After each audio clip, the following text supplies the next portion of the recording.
영희 씨가 우리 부서에 근무한 지가 3년이 넘었는데 아직도 일처리가 이 모양이에요. 맞춤법도 안 맞고 띄어쓰기도 안 돼 있잖아. 죄송합니다, 팀장님. 일을 못하면 시집이나 가세요. 그리고 내가 복장에 신경 쓰라고 했습니까? 안 했습니까? 영업을 하는데 여직원이 옷도 좀 화사하게 입고 화장도 좀 진하게 하라고 했을 텐데 이 칙칙하게 블랙 앤 화이트. 이 상사말을 기똥으로 듣는 건지. 나가보세요.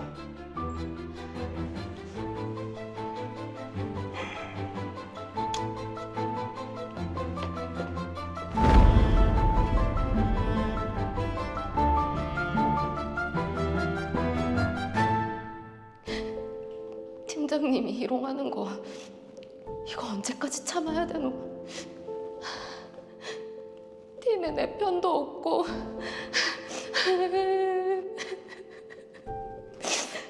영희 씨, 다 끝났어요?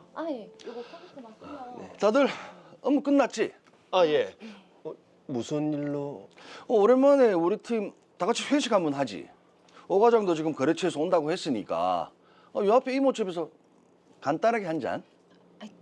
팀장님, 저는 오늘 약속이 있어서요.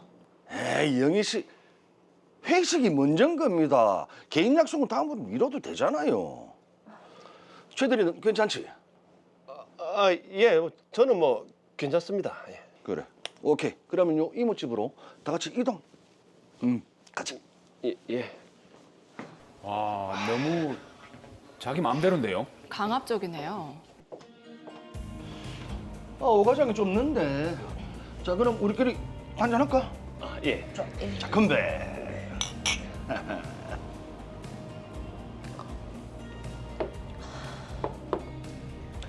최대리 실적 좋아. 아이고, 아닙니다. 최대리 요즘 오늘은 진짜 오기 싫었는데. 아니지. 회식 빠지면 과장이랑 또 둘이서 내를 얼마나 괴롭히겠노. 그냥 조금만 앉아 있다가 가자. 아니 이미 씨 평상시에 술 잘 마시면서 오늘은 왜 이렇게 얌전을 빼고 있어요? 팀장님, 저 원래 술은 잘 못하는데요. 에이 그럴 리가. 영업팀 사원이 술을 못한다는 게 말이 됩니까? 영희 씨 지난번에도 과음해서 고생을 좀 했거든요, 팀장님. 에이 됐고 일단 시원하게 쭉 한 잔 드릴게요. 어서. 옳지. 잘 마시구만. 우리 일도 이렇게 시원하고 화끈하게 잘 한번 해봅시다. 예. 자, 저들 한잔 해.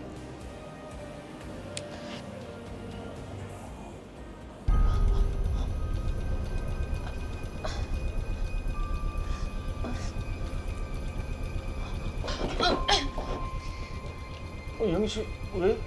저 화장실 좀 다녀오겠습니다.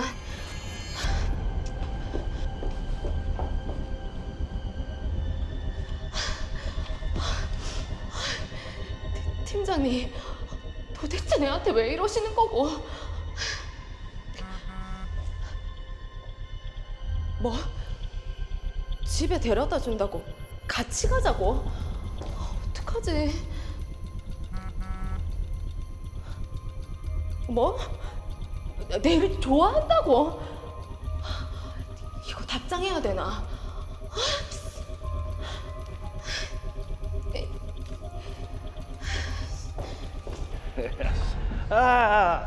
영희 씨는 내랑 같이. 전 먼저 가보겠습니다.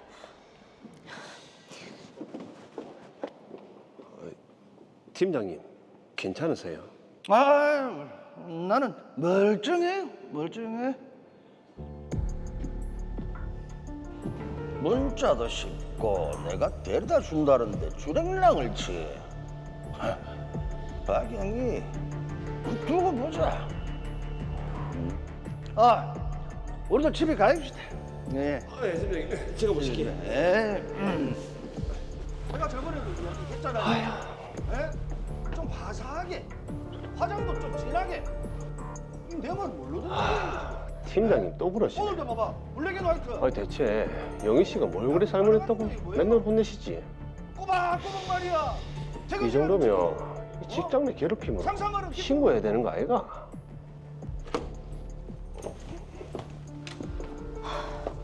영희 씨, 괜찮아요? 예. 박영희 씨 들어와요. 예, 팀장님.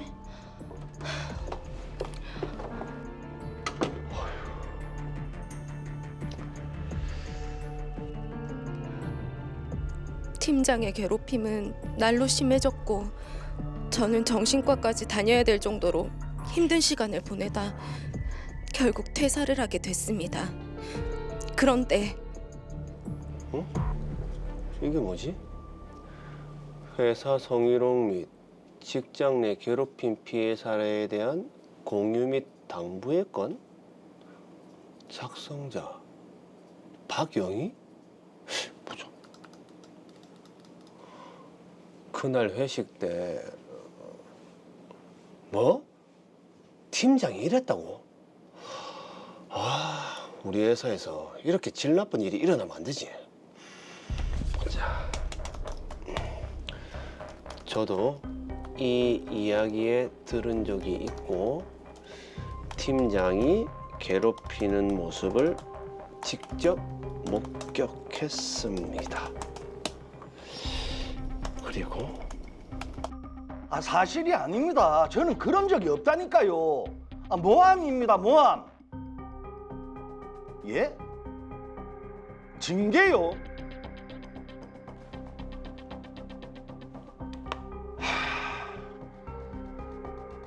이대로 내만 당할 순 없지.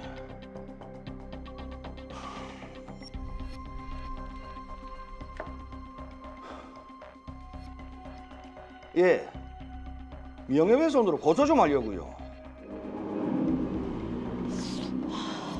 이게 뭐지? 뭐?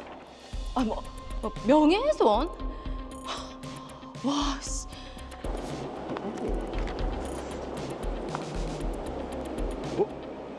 명예훼손? 나는 왜?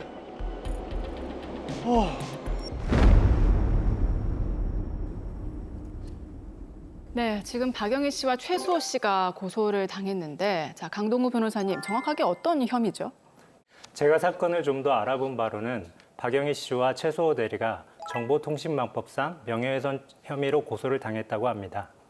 정보통신망 이용 촉진 및 정보 보호 등에 관한 법률 제70조에 따르면 사람을 비방할 목적으로 정보통신망을 통해 공공연하게 사실 또는 거짓의 사실을 드러내 다른 사람의 명예를 훼손한 자는 처벌받는다고 규정되어 있는데요. 네. 이 법 규정을 위반했다는 게 이중원 팀장이 고소한 이유입니다. 네, 이게 만약에 명예훼손죄에 해당이 된다면 어떤 처벌을 받습니까? 네, 지금 사안의 명예훼손은 정보통신망법상 명예훼손이기 때문에 일반적인 명예훼손보다 처벌 강도가 강합니다. 네. 인터넷의 특성상 그 정보가 퍼지는 범위가 매우 넓고 파급력 또한 크기 때문인데요.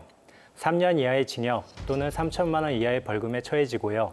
거짓의 사실을 정보통신망을 이용해서 드러내어 사람을 비방했다면 7년 이하의 징역, 10년 이하의 자격정지 또는 5천만 원 이하의 벌금에 처해지게 됩니다. 네. 근데 이게 제가 사실을 좀 알아보니까 예. 영희 씨가 회사 임직원들에게 먼저 메일을 보내서 피해 사실을 알렸고 그 다음에 게시판에 올렸거든요. 예. 그렇다면 이게 좀 다르지 않을까요, 판단이? 그렇다면 회사 내에서만 좀 이루어진 공익신고라고 그러니까요. 예, 봐야 될 것 같은데, 자, 여기에도 정보통신망법이 적용이 되나요? 네, 정보통신망법에서 규정하고 있는 정보통신망이란 전기통신사업법 제2조, 제2호에 따른 전기통신 설비를 이용하거나 전기통신 설비와 컴퓨터 및 컴퓨터의 이용 기술을 활용해서 정보를 수집, 가공, 저장, 검색, 송신 또는 수신하는 정보통신 체제를 말합니다. 네. 정보통신 서비스는 같은 법 제2조, 제6호에 따른 전기통신 영무와 이를 이용해 정보를 제공하거나 정보의 제공을 매개하는 것을 말하기 때문에 영희 씨가 보낸 이메일과 사내 온라인 게시판 역시 정보통신망을 이용한 것에 해당한다고 할 수 있습니다. 정보통신망을 이용하면 이 법의 적용을 받는 것이네요. 자, 그런데 같이 이제 고소를 당한 최수호 대리는 그냥 댓글을 단 건데도 이 법의 적용을 받습니까? 네. 최수호 대리가 댓글을 단 행동도 영희 씨와 마찬가지로 정보통신망을 이용한 것은 맞습니다. 네. 안타깝지만 정보통신망법상 명예훼손에 해당할 수 있습니다. 아유. 그런 논리로 따져보면 인터넷 등에 글을 올리기만 하면 무조건 명예훼손에 해당한다 그렇게 봐도 되는 건가요? 그건 아닙니다. 정보통신망법 명예훼손이 성립하기 위해서는 크게 세 가지 요소가 필요한데요. 네. 먼저 사람을 비방할 목적이 있어야 하고요. 공연성과 특정성이 있어야 합니다. 비방할 목적과 공연성 그리고 특정성이 있어야 된다. 자, 그런데 영희 씨가 지금 임직원에게 이메일을 보냈다고 하는데 이거는 공연성이 없는 거 아닌가요? 네, 그 부분이 궁금하실 것 같은데요. 일반적으로 인터넷 자체는 전파성이 아주 강한 매체이지만 개인적으로 보낸 메일이나 운영자만 열람할 수 있도록 해당 내용을 올린 경우에는 공연성이 없다고 보아 명예훼손이 성립되지 않을 수도 있습니다. 그러면 영희 씨는 명예훼손 혐의에서 벗어날 수 있습니까? 그건 아닙니다. 박영희 씨 사례의 경우에는 영희 씨가 보낸 이메일 내용에 대하여 회사 직원 모두가 알고 있고 전파될 가능성이 많은 상황으로 보입니다. 네. 그렇기 때문에 공연성이 인정될 수 있습니다. 공연성이 인정이 된다. 그러면 그 다음 단계가 비방의 목적인데 어떻습니까? 비방의 목적은 어떻게 판단해야 되죠? 네. 정보통신망법상 명예훼손 혐의를 구성하는 요건 중 중요한 하나는 바로 목적성. 그러니까 사람을 비방할 목적이 있어야 한다는 건데요. 이건 형법의 명예훼손죄와 구별되는 부분이기도 합니다. 비방의 목적이 있는지 여부는 적시 사실의 내용과 성질, 사실의 공표가 이루어진 상대방의 범위, 네. 표현의 수단과 방법, 피해자와의 관계, 반론 또는 삭제 요구의 여부 등 해당 표현에 의해 훼손되거나 훼손될 수 있는 명예의 침해 정도를 고려해서 결정하게 됩니다. 자, 그러면 박영희 씨는 어떻게 될까요? 처벌을 받을 것으로 보입니까? 영희 씨가 이메일 등을 통해 사실을 적시한 행위의 목적이 타인, 그러니까 팀장에 대한 비방이 있었다면 정보통신망법상 명예훼손죄의 처벌을 피하기 어려워집니다.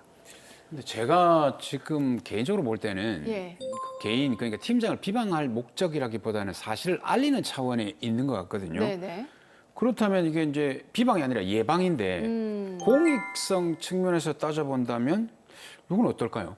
네, 공익성은 말 그대로 영희 씨가 한 표현이 공공의 이익을 가지고 있는지와 관련된 것인데요. 적시한 사실이 공공의 이익에 관한 것인지에 대해서는 판례에 비추어 정확하게 판단할 필요가 있습니다. 판례는 공공의 이익에 대하여 명예훼손의 피해자가 공인인지 그 표현이 객관적으로 공공성, 사회성을 갖춘 공적 관심사항에 관한 것으로 사회 여론 형성이나 공개 토론에 기여하는 것인지 순수한 사적 영역에 속하는 것인지 네. 피해자가 명예훼손적 표현의 위험을 자초한 것인지 그 표현으로 훼손되는 명예의 성격과 침해의 정도, 표현의 방법과 동기 등 여러 사정을 고려하여 판단하고 있습니다. 근데 지금 박영희 씨가 폭로한 내용은 어떻게 보면 회사의 이익을 위해서 한 부분이 아니었나 하는 게 제 생각인데 변호사님은 어떻게 생각하세요? 진행자분께서 말씀하신 것처럼 판례는 특정한 사회 집단이나 그 구성원 전체의 관심과 이익에 관한 것도 공공의 이익에 포함이 된다고 보고 있는데요. 네. 이런 경우에도 판례는 비방의 목적이 있다고 보기 어렵다고 판단하고 있습니다. 자, 그럼 공연성이 인정될 수 있고 비방의 목적은 따져봐야 되고 공공의 이익도 있다면은 영희 씨와 최수호 대리에게는 명예훼손죄가 이게 성립 안 하는 거 아닙니까? 네, 제가 볼 때도 공공의 이익에 관한 부분이 있기 때문에 명예훼손죄가 성립하지 않을 것으로 보이긴 합니다. 따라서 영희 씨와 최수호 대리는 수사 단계에서부터 해당 이메일과 댓글은 잠재적 괴롭힘 가해자들에게 잘못된 행동을 막을 수 있는 효력도 발휘할 수 있다는 것을 주장하면서 이 글을 쓴 목적이 비방이 아닌 공익적 목적에 있었음을 주장할 필요가 있을 것으로 보입니다. 네. 그런데 지금 이게 영희 씨가 이메일을 보낸 시점이 있지 않습니까? 예. 회사를 퇴사하기 바로 직전이었거든요. 그렇죠. 이 좀 그 이 팀장이 봤을 때 그 참 못했지 않습니까? 그만두기 직전에 에라 한번 뭐 혼나봐라 이러면서 비방의 목적을 주장하지는 않을까요? 아, 네, 그런 주장을 펼칠 수도 있습니다. 그런데 우리 사회의 가해자 중심적인 문화 등에 비춰볼 때 영희 씨가 곧바로 자신의 피해 사실을 알릴 수 있었을까요? 어렵죠. 네. 만약 그랬다면 2차 피해를 입을 것에 대한 불안감과 두려움을 가졌을 것이라고 보이는데요. 그럼요. 그렇기 때문에 영희 씨가 직장 생활을 계속하는 동안 이를 문제 삼거나 신고하지 않다가 퇴사를 계기로 이 사건 이메일을 보냈다는 사정을 들어 팀장에 대한 비방의 목적이 있었다고 보기는 어렵습니다. 네. 자, 그러면 박영희 씨와 최수호 대리의 명예훼손죄는 이게 무죄로 판명이 나겠네요? 네, 그럴 가능성이 높습니다. 야, 참 어쨌든 그 박영희 씨가 분하고 억울할 것 같은데 직장 내 괴롭힘도 당했죠. 명예훼손으로 고소까지 당했습니다. 네. 복수를 좀 할 수는 없겠지만 사적 제재는 안 되니까. 그러면 요 팀장에게 복수가 아니라 법적으로 할 수 있는 조치는 뭐 없을까요? 네, 정말 분하고 억울하신 마음 충분히 이해합니다. 법적으로 조언을 드리자면 3가지 정도의 방법이 있을 것으로 보이는데요. 먼저 직장 내 괴롭힘과 관련해서 노동청에 진정을 할 수 있습니다. 네. 2번째 방법은 회식 자리에 있었던 팀장의 강제추행에 대해서 경찰에 고소를 하는 것도 가능합니다. 마지막 방법은 만일 지속적으로 원치 않는 팀장의 연락이 있었다면 네. 스토킹 처벌법 위반으로 신고하는 방법도 있겠습니다. 자, 그동안 영희 씨의 마음고생이 정말 이만저만이 아니었을 것 같은데요. 이렇게 가해자가 피해자 행세를 하는 이런 그렇죠. 상황들 정말 많은데 아. 법적으로 다 밝혀낼 수 있으니까요. 여러분 당당하게 임하셨으면 좋겠습니다. 자, 마지막으로 시청자분들께도 한마디 해주시죠. 네, 정보통신망법상 명예훼손죄는 누군가 외부에 알리고 싶지 않았던 것임에도 불구하고 그 정보를 게시해서 당사자에게 피해를 주는 범죄입니다. 그러나 영희 씨와 같이 공익성이 있는 경우에는 비방의 목적이 부정되어 범죄가 성립하지 않게 됩니다. 만일 영희 씨나 최수호 씨와 같은 상황에 처한 분들이라면 법률 전문가와 상담을 통해 대처하시기 바랍니다.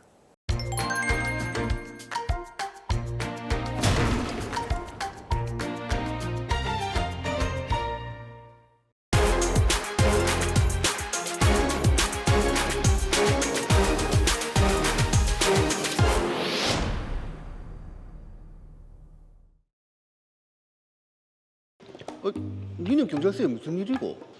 아, 전동 킥보드 타고 집에 가다가 걸렸다 얘가. 나는 전동 킥보드 괜찮을 줄 알았거든. 근데 니는 내가 택시 태워서 보내줬잖아. 아니 그게 다음 날은 괜찮을 줄 알았지.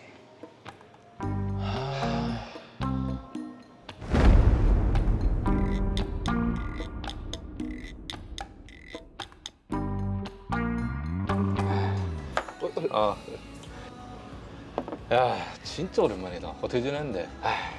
공사 현장 집, 공사 현장 집이지. 돈 벌기 빡세다. 거기다 와이프가 몸이 안 좋아서 병원에도 계속 데려다 줘야 되고 피곤하다 피곤해. 지수 씨 많이 안 좋나? 뭐 갑상선 혹 수술했다 이거. 지금 좀 괜찮나? 괜찮다. 뭐 깨끗하게 제거했고 내일은 또 병원에 경감으로 가는데 데려다 줘야 된다. 아, 네가 고생이 많다. 야, 나는 출퇴근 때문에 미치겠다 진짜. 왜? 아니, 차가 너무 밀려가지고 물품 납품도 해야 되고 영업도 해야 되는데 차는 필요하고, 야, 출퇴근 시간에 딱 그 길만 막히니까 완전 헬이다 헬. 아니면 차를 회사에 두고 출퇴근은 공유킥보드 타고 가라. 내가 한 번씩 회사에 차를 두고 오면 공유킥보드 타고 간다 이가. 뭐 택시를 타고 가지 그래. 출퇴근 시간에 택시가 잘 잡히나? 이 길 가다 보면 이 공유킥보드는 무조건 한두 개는 보이고 이 안 막히고 훨씬 빠르다. 그래? 그렇다니까. 한번 타봐라. 자, 마시자. 짠. 좋다.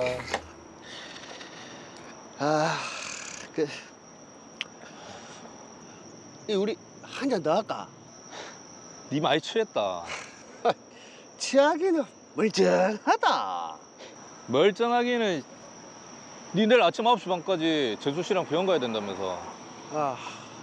근데 내가 센 간이라서 차고 올라면 멀쩡하다. 됐고요. 저 택시 온다. 빨리 가라. 그래 알았다. 간다. 아, 그나저나 택시도 안 보이고. 아, 이거 풀에서도 안 잡히고 택시도 안 잡히고 피곤한데 킥보드는 탈까? 버스 2정거장 거리밖에 안 되는데 한번 타보지 뭐. 술을 마시고 타도 되나요? 한 번도 안 타본 사람 저 잘 안 타지거든요.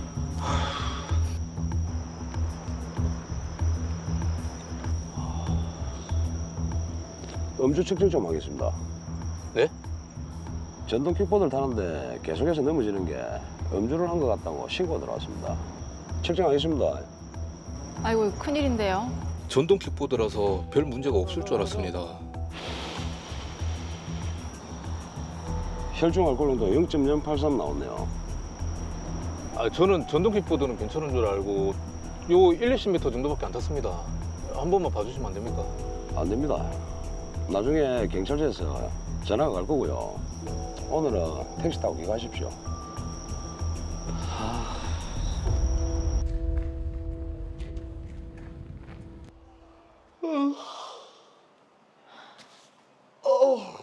피곤하다, 피곤해. 그러게 어제 일찍 좀 들어오지. 오랜만에 친구 만나서 좀 길어졌다. 아, 예약 시간 늦겠다. 얼른 가자. 알았어요. 어? 음주 단속하네? 아이, 요즘에도 아침에 단속한다더니. 아이, 술 냄새가 좀 나는 것 같기도 하고. 괜찮겠지? 아, 경찰입니다. 예. 음주 측정 좀 하겠습니다. 더.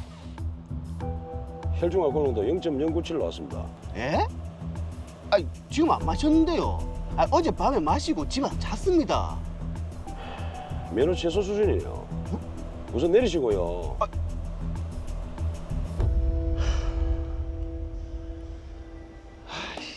술 마시고 운전한 것도 아닌데 어쩌지?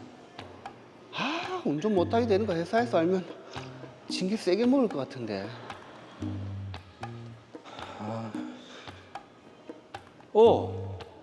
대웅아, 니네 경찰서에 웬일이고?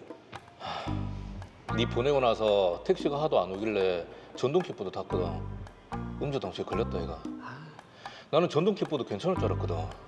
아니, 근데 니는 내가 택시 태워서 보내줬잖아. 아이, 그게 이 와이프 병원 데려다 주는 길에 음주 단속 했는데. 나왔나? 아니, 이 잠도 푹 자고 술도 다 깼단 말이야. 이 다음날 되면 괜찮을 줄 알았지. 아이씨, 이 회사에서 알면 징계 세게 먹을 것 같은데. 아이씨, 미치겠다, 씨.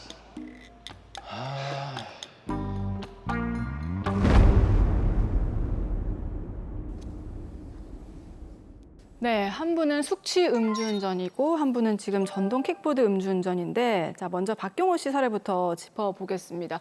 지금 숙취로 인해서 단속에 걸린 상황인데요. 박경호 씨는 평소 주량보다는 술을 적게 마셨고, 그렇죠. 또 충분히 잠을 잤다면서 억울하다 하는 그런 입장입니다. 자, 송인엽 변호사님, 박경호 씨의 음주운전 죄는 좀 피할 수 있겠습니까? 우선 결론부터 말씀드리면 박경호 씨는 음주운전 혐의를 벗어나기는 어려울 것 같습니다.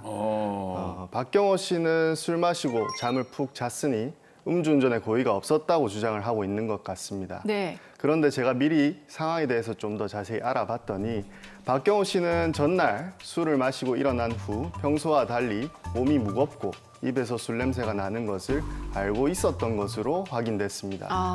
즉, 박경호 씨는 술에 취한 상태로 운전할 가능성이 있다는 점에 대해 미필적으로나마 인식을 하고 운전을 했던 것으로 보입니다. 네. 따라서 음주운전에 대한 미필적 고의가 인정될 것으로 보이고 박경호 씨는 음주운전 혐의로 처벌을 받을 것으로 보입니다. 그러니까 술 마신 다음 날 푹 잔 것 같지만 조금이라도 숙취가 느껴진다, 좀 술 냄새가 나는 것 같다 하면은 운전대를 잡지 말아야 되겠네요. 그러네요. 네. 네, 그렇습니다.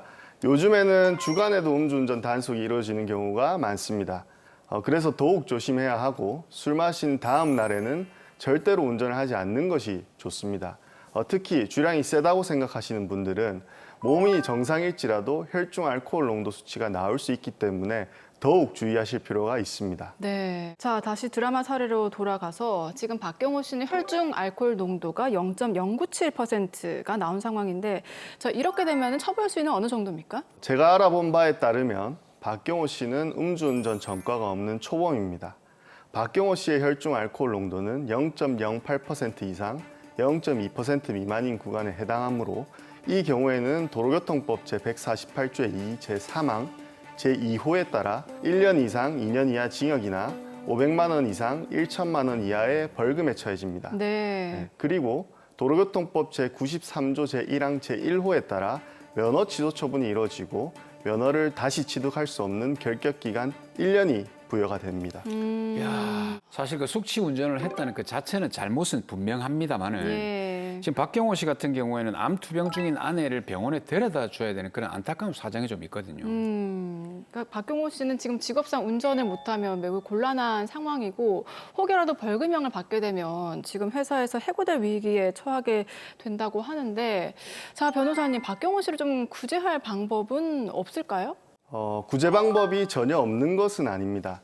박경호 씨는 다른 음주 사건과는 달리 충분히 잠을 잔 상태로 술에 깼을 것이라 착각하고 운전을 했습니다. 그렇죠. 예, 만약 본인이 정말로 술에 깨지 않고 취했다고 생각을 했으면 아픈 아내를 조수석에 태웠을 리 만무하겠죠. 그렇습니다. 예, 게다가 음주운전으로 본인이 해고될 가능성이 있음에도 이를 감수할 정도로 술에 취한 것은 아니었습니다. 예. 예, 그리고 박경호 씨는 음주 측정 과정에서도 적극적으로 측정에 임했는데 이런 정황들을 종합적으로 살펴보면 다른 음주 사건과는 달리 참작할 부분들이 충분히 많다고 보여집니다.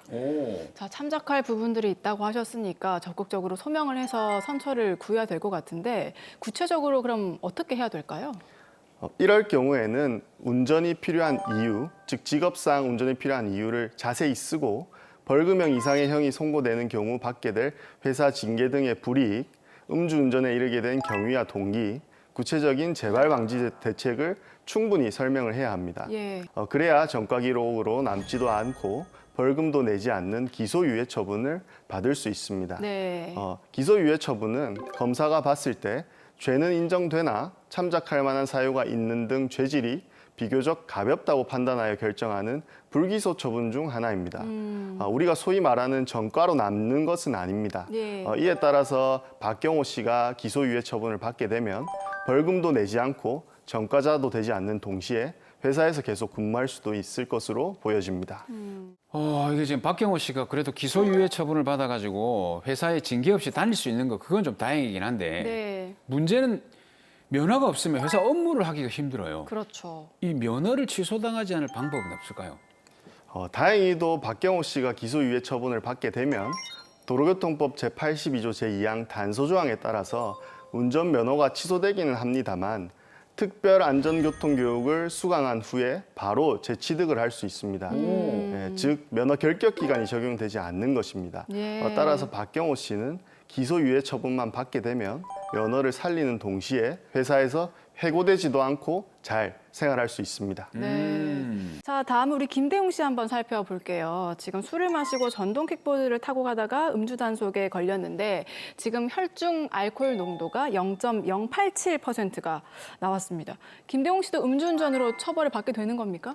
김대웅 씨 같은 경우에는 원칙적으로 형사처벌 대상이 아닙니다. 실무상 범칙금 10만 원 통고 처분되는 경우가 대부분입니다. 네. 간략하게 설명을 한번 드려보겠습니다. 김대웅 씨가 운전한 공유 전동 킥보드는 도로교통법상 개인형 이동장치에 해당합니다. 네. 우리 도로교통법에 따르면 개인형 이동장치는 자동차 등에도 해당하고 자전거 등에도 해당합니다. 네. 즉 개인형 이동장치는 자동차도 자전거도 아니지만 자동차나 자전거에 관한 규정은 모두 적용이 되는 것입니다. 다시 말해 개인형 이동장치를 음주운전하는 경우에는 자동차 음주운전도 성립하고 자전거 음주운전도 성립하는 것입니다. 이야. 자동차 음주운전도 성립을 하고 자전거 음주운전도 성립을 하면은 이게 형사처벌을 받을 수도 있는 건가요? 그런 것은 아닙니다. 자동차 음주운전에 관한 처벌 조항인 도로교통법 제148조의 2 제1항을 보면 개인형 이동장치를 운전한 경우는 제외한다고 규정하고 있습니다. 네. 즉 김대웅 씨는 자동차 음주운전으로는 처벌되지 않는 것입니다. 그러면 자연스럽게 남는 것이 자전거 음주운전에 관한 것이겠죠. 그렇죠. 이 관련된 처벌 조항은 우리 도로교통법 제162조 제1항, 제156조 제11호에 규정되어 있습니다. 이에 따르면 자전거 음주운전의 경우에는 범칙금 10만 원을 납부하라는 통고 처분을 받게 되는 것입니다. 그러면 이제 전동 킥보드를 운전한 김대웅 씨 같은 경우에는 어쨌든 범칙금만 내게 되면 형사처벌을 받지 않으니까 네. 검사에게 아예 사건 송치도 되지 않는다 이 말이겠네요. 네, 맞습니다. 범칙금을 납부하면 말 그대로 그냥 끝이 나는 겁니다. 그렇기 때문에 앞서 박경호 씨와는 다르게 김대웅 씨는 기소유예 처분을 받는 것이 불가능한 상황입니다. 그러네요. 그러네요. 자, 그러면 형사처벌을 안 받으니까 지금 면허 취소도 안 되겠네요. 그건 또 아닙니다. 그래요? 네, 조금 복잡하긴 한데 도로교통법 제93조 제1항 제1호를 보면 자동차 등을 술에 취한 상태에서 운전한 경우 면허 취소 처분이 된다라고 규정하고 있습니다. 아까 말씀드렸던 도로교통법 제148조의 제1항과 달리 개인형 이동장치를 제외한다는 내용이 없습니다. 따라서 원칙으로 돌아가 면허 취소 처분이 이루어지게 되는 것입니다. 어쨌든 면허는 취소가 되는 거네요. 예. 이게 처음 타니까 타지도 못하고 그냥 넘어지고 하다가 지금 걸린 건데. 걸리고. 근데 김대웅 씨도 사실 그것 때문에 잘못 또 뉘우치고 있는 상황이고 아까 친구와도 마찬가지겠지만 영업을 하시는 사람이면 차가 없으면 필수죠. 일을 못 합니다. 이게 어떻게 좀 방법이 없을까요? 김대웅 씨 같은 경우에는 기소유예 처분을 받지 못한다면 면허 구제를 위한 행정심판, 이의신청, 행정소송이라는 제도를 통해서 면허 구제 시도를 한번 해볼 수 있습니다. 추후에 김대웅 씨는 면허 취소 처분 통지서를 살고 계신 집으로 아마 받게 되실 겁니다. 예. 받은 날로부터 60일 이내에 경찰청장에게 이의 신청을 할 수 있고 받은 날로부터 90일 이내에 중앙행정심판위원회에 행정심판을 청구할 수 있습니다. 보통 실무상은 행정심판과 이의신청 조건만 다 충족한다면 이의신청과 행정심판을 동시에 접수를 하고 둘 중에 하나만 받아들여지게 되면 면허가 구제되는 것입니다. 근데 저는 궁금한 게 면허가 구제된다는 뜻이 면허 취소가 아예 없던 일로 된다는 건가요? 없던 일로 되는 것은 아니고 여기서 면허가 구제된다고 한다는 것은 취소 처분이 정지 110일 처분으로 바뀌는 것을 말합니다. 네, 운전이 직업상 생계에 필요하고 수치가 0.1%를 초과하지 않고 교통사고를 발생시키지 않는 등의 조건을 갖추면 네. 면허 구제가 될 확률이 높아지게 됩니다. 자, 그러면 김대웅 씨의 경우에는 어떻습니까? 지금 면허 취소 처분 좀 낮출 수 있을까요? 제 생각에는 김대웅 씨 사례를 보면 운전이 업무에 반드시 필요하고 음주운전에 이르게 된 동기나 경위가 참작할 만하다고 판단을 하고 있습니다. 예. 게다가 음주운전으로 어떠한 교통사고도 발생하지 않았는데 이를 종합적으로 살펴볼 때 제 개인적인 생각으로는 면허 정지 처분으로 바뀔 확률이 꽤 있어 보입니다. 만약 김대웅 씨가 행정심판이나 이의신청으로 면허구제를 받지 못하게 되면 저는 행정소송도 한번 충분히 제기해 볼 만한 실익도 있어 보입니다. 네. 실무상 행정소송으로 갈 경우 김대웅 씨 사건 같은 경우에는 법조문에는 없는 결정이지만 재판장이 조정권고 결정을 내리게 될 확률도 충분히 있어 보입니다. 조정권고 결정을 내릴 경우 법무부의 승인만 있으면 면허 취소 처분이 바로 정지 110일 처분으로 바뀌게 될 수도 있습니다. 이야, 이게 지금 전동 킥보드는 괜찮겠지 네. 하고 생각하는 사람 많아요. 지금 그리고 또 방송을 앞부분만 보신 분들은 전동 킥보드 타면 10만 원만 내면 된다더라. 그것만 보셔가지고. 그리고 TV 돌린 사람도 있단 말이죠. 일단 타면 면허 취소까지 될 수 있다는 거 이 기회에 확실히 알아두셔야 됩니다. 자, 이 사건 마무리 해볼게요. 마지막으로 박경호, 김대웅 씨께도 한 말씀 해주시죠. 예, 박경호 씨, 음주운전은 다른 사람의 생명을 앗아갈 수 있는 위험한 행동입니다. 다시는 음주운전 하시지 않으셔야 합니다. 김대웅 씨, 법의 무지는 용서받지 못한다는 격언이 있습니다. 자동차, 자전거, 킥보드, 어쨌든 바퀴 달린 거 모두 음주운전 하시면 안 되니 다음부터는 이런 일이 없으셔야 할 겁니다. 네, 이상입니다.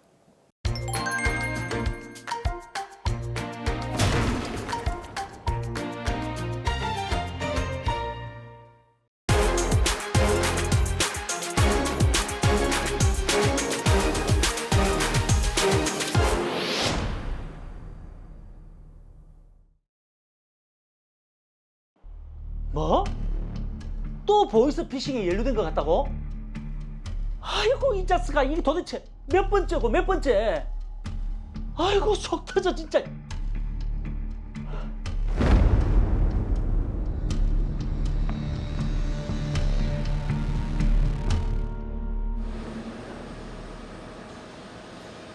오늘 거래처 사장이랑 좀 만나기로 해서 좀 늦을 기다.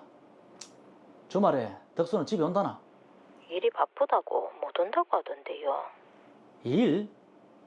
이번에는 일 좀 진득하게 좀 하나 보지. 아이고 여보, 덕수 이제 정신 차렸다고 했잖아요. 너무 애 몰아세우지 마요. 애라니, 나이가 30이 넘었다. 일이 아무리 바빠도 그렇지 당신 생일인데 밥은 같이 먹어야지. 괜찮아요. 일 바쁘다는 애. 그 부담 주지 말고 그냥 당신이랑 둘이 보내면 되지. 혈압 오르니까 화내지 말고 일해요 일. 그래 알았네요.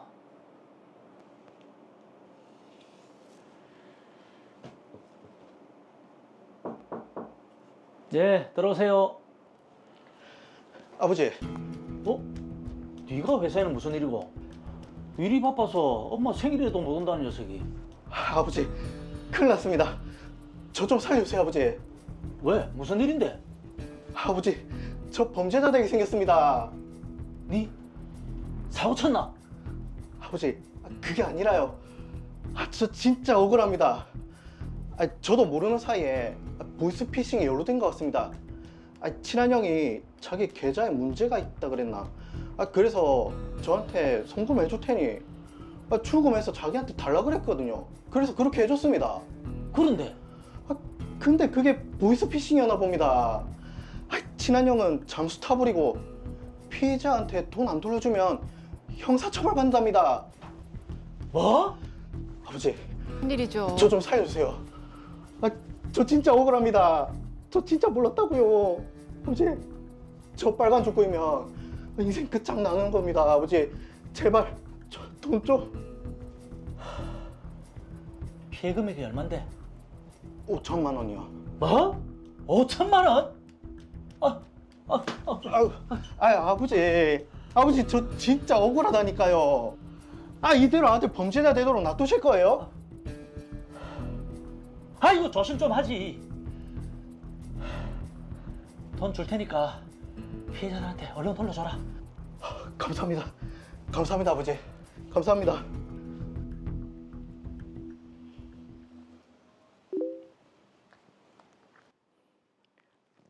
아싸, 입금 됐네. 뭐야 이게 지금 사기예요? 뭐죠? 뭐예요 이거? 아버지, 큰일 났습니다. 또 왜? 이번에도 제 계좌가 보이스피싱에 이용된 것 같습니다. 뭐? 피해자들이 회사 앞으로도 찾아오고. 아버지, 저 어떡해요? 저 진짜 억울합니다. 아이고 이 자스가. 저도 미치겠습니다, 아버지. 그래, 그렇게 아들을 범죄자로 만들면 안 된다는 생각에 여러 차례 아들에게 돈을 송금해 줬습니다. 혹시 돈 좀 있겠나? 돈? 아니, 잘 나가는 배 사장이 무슨 일 있나? 내가 어디 가서 나 부끄러워서 말도 못하고. 무슨 일인데? 배 사장 니랑 내랑 그냥 친구 사이가. 말해봐라. 덕수 그놈이 계속 보이스피싱 거기에 표적이 된 건지 자기도 모르게 연루가 돼서 지 계좌가 그 범죄에 이용이 됐나 보더라고. 피해자들한테 피해금을 안 돌려주면 형사처벌 받을 수 있다고 해서. 한두 번도 아니고 벌써 억이 넘었다. 뭐? 한두 번이 아니라고? 신고해야 되는 거 아이가? 지 말로는 억울하게 연루가 됐어도 피해자들한테 피해금을 안 돌려주면 처벌받는다고 하던데 이번에는 금액이 좀 꽤 커서 나도 자금이 좀 모자라네. 내일까지는 돌려줘야 된다고 하는데 돈 있으면 좀 빌려주라. 그래? 빌려줄 수는 있는데 좀 이상한데. 내가 우리 회사 자문 변호사한테 한번 물어볼게. 그래주면 내가 고맙지. 그래. 이게 바로 신종 사기네요. 야, 아버지를 물어봤나?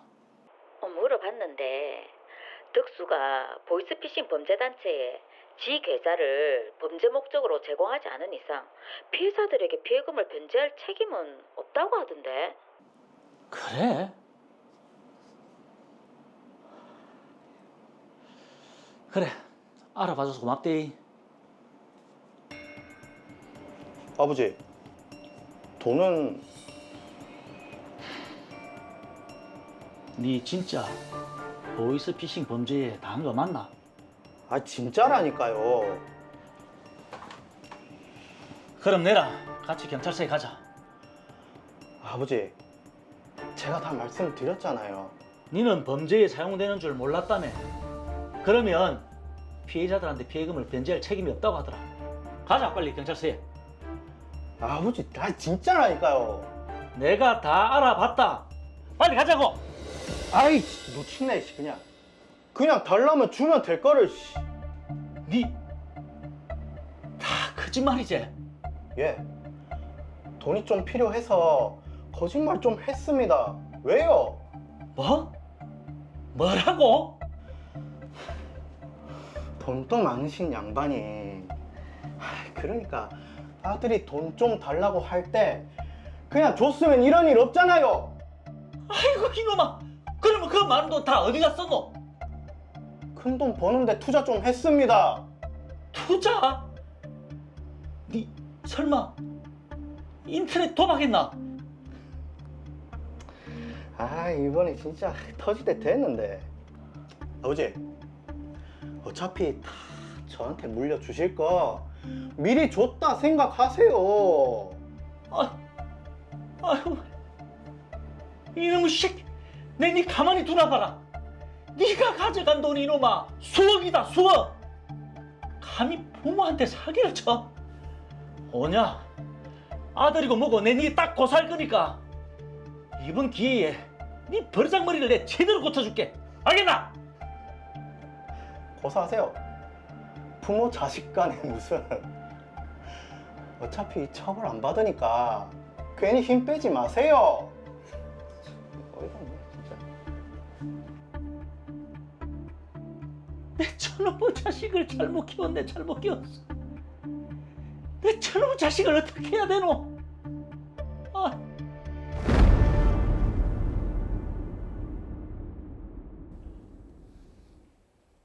그러게요. 아버지가 얼마나 분통이 터지면 아들을 형사 고소까지 하겠습니까?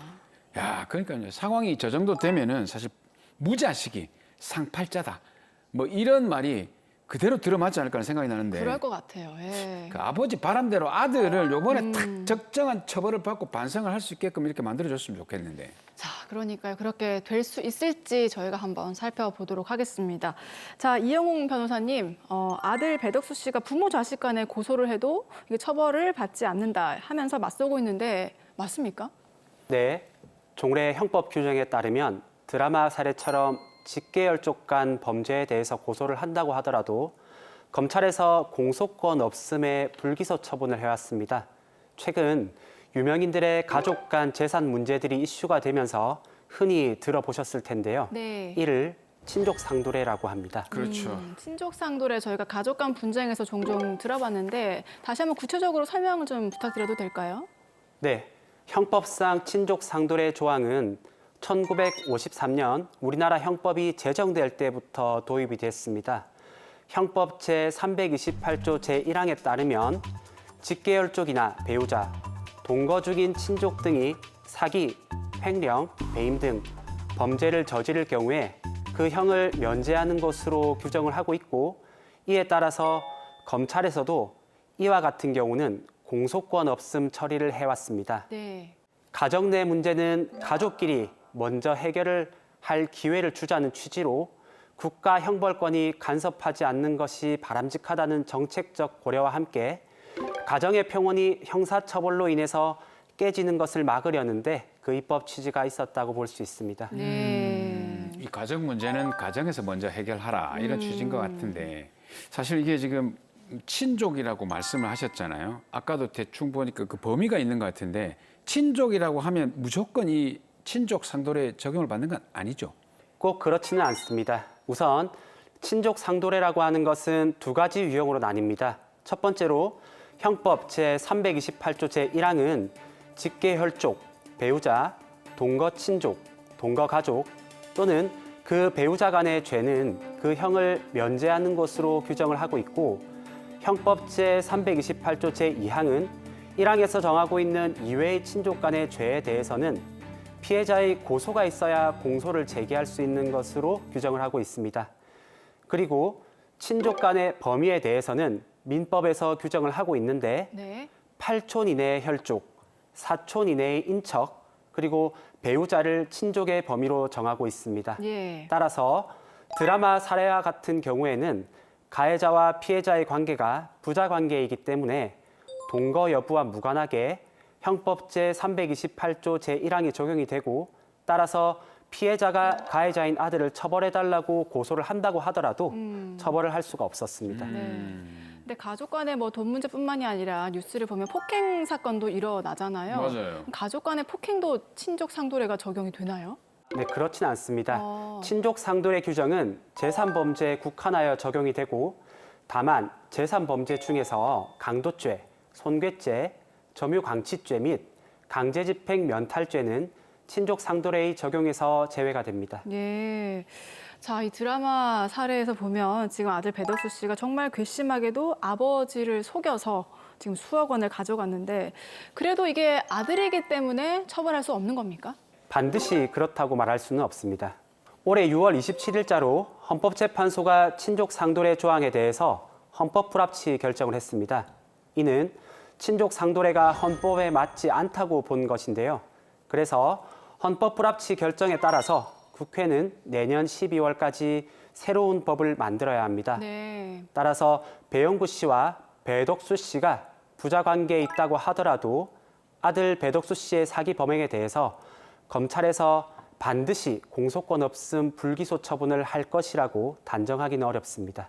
예전에는 어떤 그 정책상의 이유로 그게 필요하지 않습니까? 네. 이번에는 이게 왜 헌법 불합치 판정을 받게 된 거죠?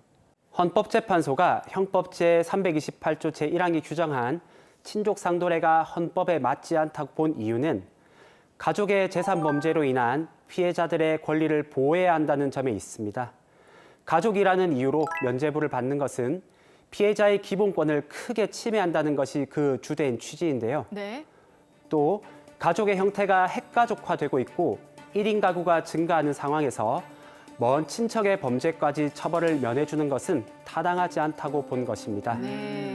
헌법재판소는 넓은 친족 관계에서 일률적으로 형을 면제하는 것은 형사 피해자의 권리를 일방적으로 희생시키고 가족 친족 제도의 형식적 면만 유지하는 것이 될 수 있다라고 지적을 했습니다. 자, 그런데 내년 12월까지 이제 국회에서 새로운 법을 만들어야 된다고 하셨는데 이게 만약에 그때까지 입법이 안 되면 어떻게 되는 건가요?